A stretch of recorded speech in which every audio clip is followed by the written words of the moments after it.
All right, YouTube, LS 4.8 Frank back here. All right, let's go over a couple things. Number one, when you put your turbo on, you need to make sure you put some sort of heat shield around your AC hoses, ground cable, stuff like that, whatever.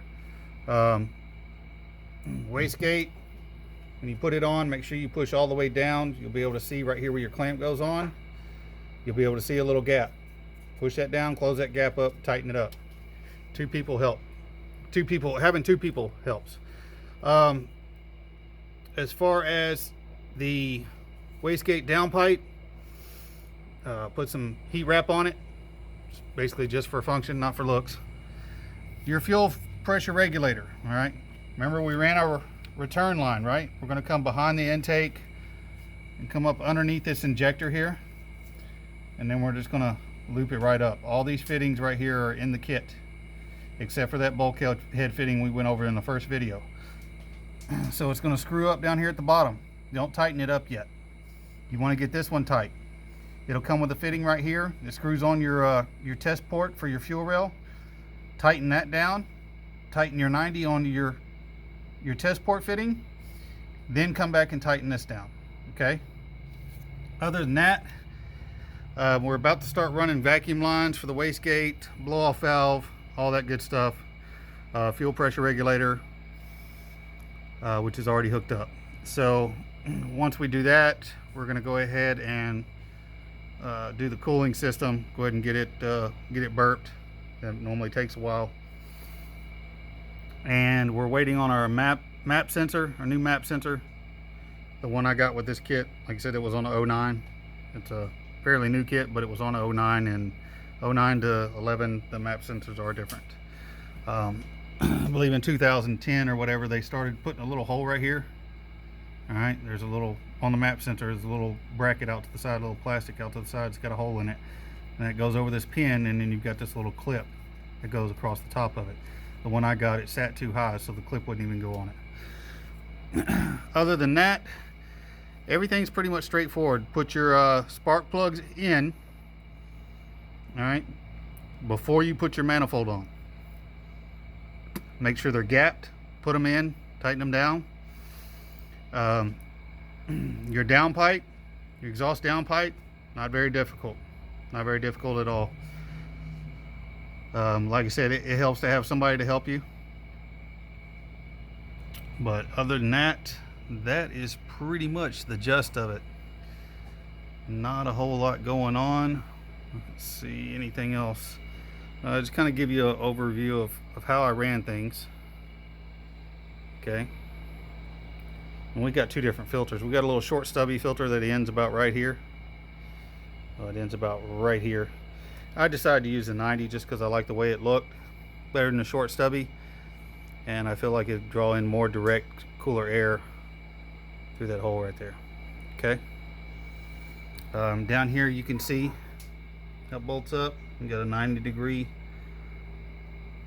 silicone hose fitting, and you got your little curved pipe. I've got tools and stuff everywhere, so please excuse the mess. All right, it's like a little S pipe, and it's going to come up, and it's going to mount to your intercooler, passenger side. On this one, you do have to put the mounting brackets on the bottom. All right, so it is going to be upside down. Your ON3 performance across the radiator part of the fin part of the intercooler is going to be upside down. This will actually be right side facing. Okay. Down here we'll go and look, and I'll show you. All right, if you can see, there's the brackets. All right. You got one bracket here. All right, runs over. We just got to tighten them up.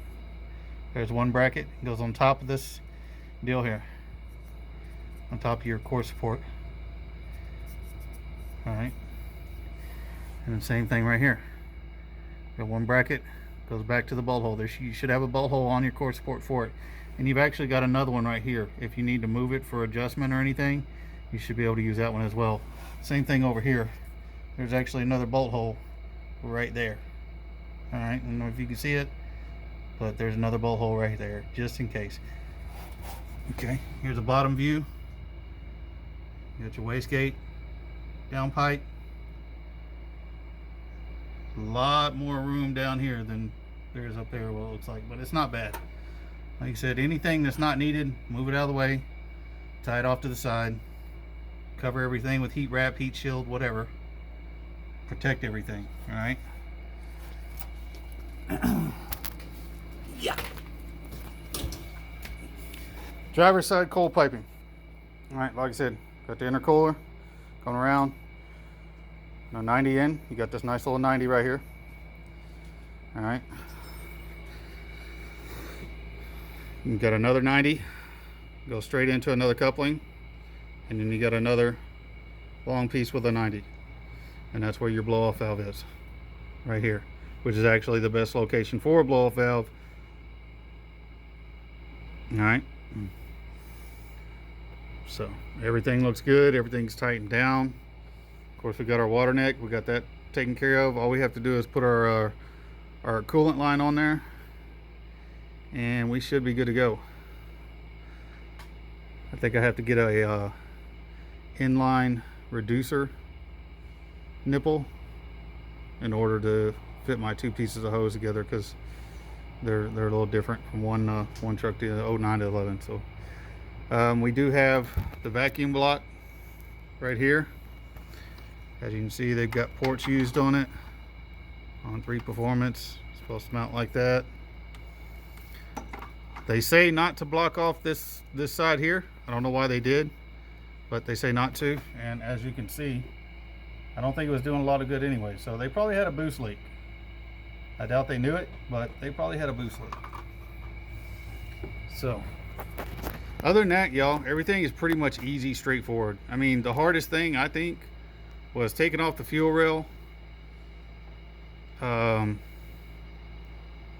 changing the injectors out, and then probably putting the turbo manifold on, because we put it all on, me and my oldest son, we put it on together. So we put the whole manifold on with the turbo on it. Do I recommend doing it that way? Probably not. But as you can see, I've got the AC, the big rubber AC line kind of tied off to the side, so we got plenty of room. I can get my big hand through here.